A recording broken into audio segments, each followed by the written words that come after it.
Olá, muito boa tarde para você. Globo Esporte chegando daqui a pouquinho. Reportagem do clássico entre Fluminense e Vasco pelo Carioca, que terminou num empate que não foi bom para nenhum dos dois, né? A gente começa falando de Flamengo, hoje contra o Bangu, estreia do técnico Rogério Ceni e do time principal na temporada. A nova temporada começou no início de março. Hoje voltam os titulares do Flamengo e algo não muda. Continuamos com a expectativa, continuamos com a sede de vitória, entendemos a responsabilidade que temos para vencer. Pode esperar um Flamengo bem organizado, dedicado, com sede de vitórias, de títulos, uma procura pela perfeição constante, e é isso que todos podem esperar. Um time que tem uma exigência muito alta e sede de vitória. Sede de vitórias e de títulos que foi saciada muitas vezes nas últimas 2 temporadas. A mais recente graças à conquista do Brasileirão no fim de fevereiro. O técnico Rogério Ceni vai botar em campo hoje contra o Bangu o time principal do Flamengo, na estreia dos astros rubro-negros no Campeonato Carioca. Eles estão em busca do 3º título consecutivo do estadual. Diego vai ser peça-chave nessa busca pela manutenção da hegemonia, atuando como volante. É uma continuação do que vinha acontecendo na reta final do Campeonato Brasileiro. Graças a um improviso, ele se deu bem. Na 31ª rodada do Brasileirão, Rogério Ceni escalou o volante William Arão na zaga. A mudança deu certo e abriu espaço para Diego no meio-campo. Desde então, foram 8 jogos como primeiro volante. E eu estou muito à vontade nessa posição. É algo que me motiva, ter que me reinventar para continuar correspondendo e performando. O que tiver no meu alcance eu vou fazer para poder estar ajudando a equipe e sentindo prazer em jogar como eu tenho sentido. Ainda mais quando esse prazer vem acompanhado de uma taça, ou de taças no plural, que vão sempre para as mãos do capitão. Prazer, meu nome é Gilvan, zagueiro, tenho 31 anos, Estou feliz de participar desse novo projeto do Botafogo. Mal se apresentou e o Gilvan já está tomando a palavra no vestiário alvinegro. Acho que a gente tem muito a melhorar ainda, muito a crescer ainda. Só está no começo, mas o espírito não pode faltar. Esse foi o espírito até o final, velho. Buscar o resultado até o final. Parabéns a todos. O que chamou a atenção da diretoria do Botafogo no Gilvan foi o currículo dele na Série B. Em 5 edições disputadas, ele conseguiu o acesso em 2, com Ponte Preta e Atlético Goianiense. O poder de liderança é novidade, muito bem-vinda no momento em que o time está precisando arrumar a casa. O Botafogo fez 7 jogos na temporada. Nos 4 primeiros, não sofreu gol, mas a sequência foi bem diferente. Contra Vasco, Flamengo e Nova Iguaçu, o time levou 4 gols. Hoje, enfrenta o Madureira, adversário direto na briga por uma vaga nas semifinais do Carioca. Contra Vasco e Flamengo, Marcelo Benevenuto e Canu foram titulares da zaga. O Gilvan entrou contra o Flamengo depois da expulsão do Canu e formou dupla com o Benevenuto na vitória sobre o Nova Iguaçu.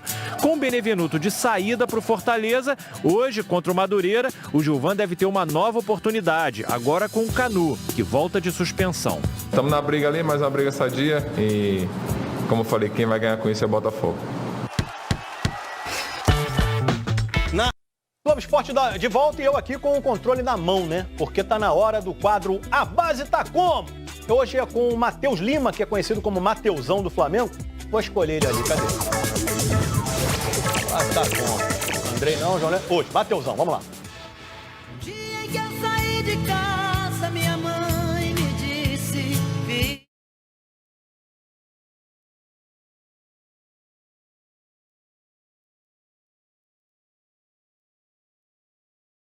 A gente criou desde criança, né, pelo animal. Eu sempre gostei muito, né, minha família também sempre gostou muito. Um bicho muito dócil, que a gente sempre gostou de criar. O Matheus nasceu na cidade de Três Marias, interior de Minas Gerais. Na infância, ele aproveitava os finais de semana livres na fazenda de um dos parentes. Lá, gostava muito de um cavalo chamado Amuleto. Sempre gostei muito de andar a cavalo, né? Sempre tive cavalo lá na minha cidade. Tenho também lá, hoje em dia. Sempre que tinha um tempinho livre, eu gostava de fazer. Era um hobby meu. Em 2000,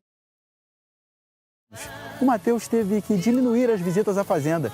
Ele ganhou uma chance nas categorias de base do América Mineiro e começou a se dedicar a outra paixão. Virou uma profissão, né? Dentro um sonho também, né? Um sonho para mim, para minha família. O sucesso no América Mineiro levou o atacante para o time sub-15 do Flamengo em 2019. Com 1,82 m de altura, ganhou o apelido de Mateusão na chegada ao clube.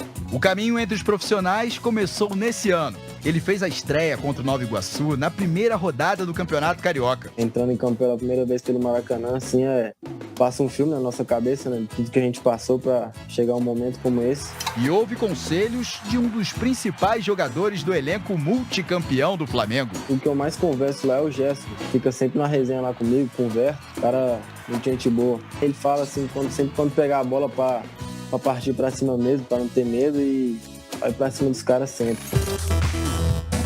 E para quem ainda não conhece o Mateusão, ele vai se apresentar à torcida do Flamengo mostrando atributos como no videogame. Velocidade 90, habilidade vamos botar 80, técnica 80 também e fôlego 90. Nas divisões de base, o Mateusão se destaca pela velocidade, força e faro de gol. Por isso ele ganhou um outro apelido entre os companheiros de time, Imperador do Ninho, por lembrar o Adriano, campeão brasileiro em 2009. Foi logo quando eu cheguei, né? Pelo meu estilo de jogo, o pessoal comparando muito meu estilo ao jogo dele, é um cara que também deu muita alegria para a nação, espero seguir o mesmo caminho. Aos 16 anos, é atacante da Seleção Brasileira Sub-17 e assinou um contrato profissional com o Flamengo que tem uma multa rescisória de 50 milhões de euros. Cerca de 330 milhões de reais. É mais uma das joias que podem ajudar as finanças do Flamengo. Assim como fizeram nos últimos anos Vinícius Júnior e Reinier, por exemplo. E o olhar de minha mãe na porta eu deixei.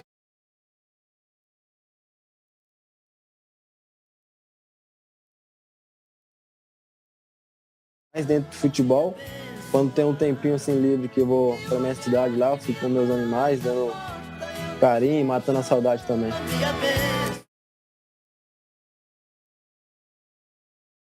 Fala, João Neto. Tua vez amanhã lá no Globo Esporte, hein? Não vou perder, não.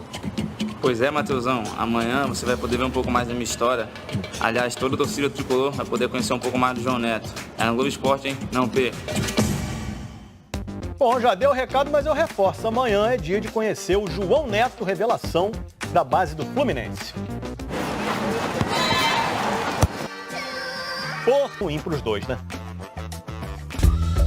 Fluminense e Vasco. Se você tivesse que escolher um jogador para representar o elenco atual dos dois times, eu aposto que você nem pensaria muito.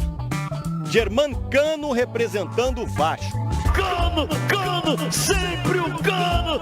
E o Fred liderando a tropa do Flu. Frederico Dom Fredo! No clássico pelo Carioca, os dois fizeram jus à fama de artilheiros. Um golzinho para cada e só. Empate em Volta Redonda. O Fluminense, apesar de ter arriscado mais no primeiro tempo, saiu atrás no placar. A jogada bem trabalhada, o Andrei deu passe legal para o Cano fazer 1-0 Vasco.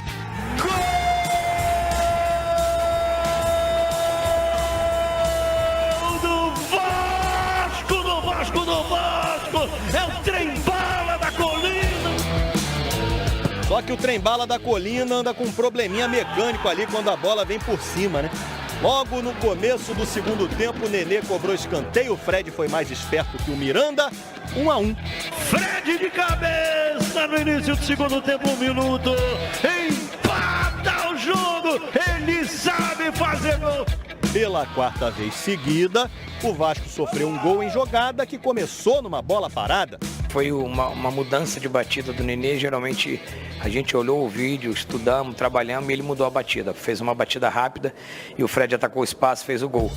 Gol de número 180 com a camisa do Fluminense. E o Fred quase marcou o segundo. O Castan vacilou na saída de bola e ele apareceu sozinho. A reação do Vasco bateu na trave, mesmo, nessa cobrança de falta do Andrei. Tenho certeza que se a gente continuar com esse foco, com essa determinação, daqui a pouco as bolas vão começar a entrar, as vitórias vão vir e vamos ter um grande ano. Por enquanto não tem sido como o torcedor gostaria, não. O Vasco venceu apenas um dos 7 jogos no Carioca. está em 8º lugar e pode ficar fora da fase final pelo 2º ano seguido. O Fluminense, às vésperas de estrear na Libertadores, é o 4º colocado, mas vai cair pelo menos para 5º hoje, porque Madureira e Botafogo se enfrentam e um deles vai tomar o lugar do Flu. O jogo teve uma característica muito parecida com o último jogo que nós tivemos, em que a gente, ao retomar a bola no ataque, não finalizávamos a jogada e sofremos o contra-ataque, muitas vezes em inferioridade numérica. Resumindo, no que pode ter sido o único Fluminense Vasco dessa temporada, os goleadores apareceram, mas ninguém saiu muito feliz de campo. Verdade, resultado que não foi muito legal para os dois. Amanhã no comando do Pagode aqui, Carol Barcelos. Vou descansar um cadiquinho.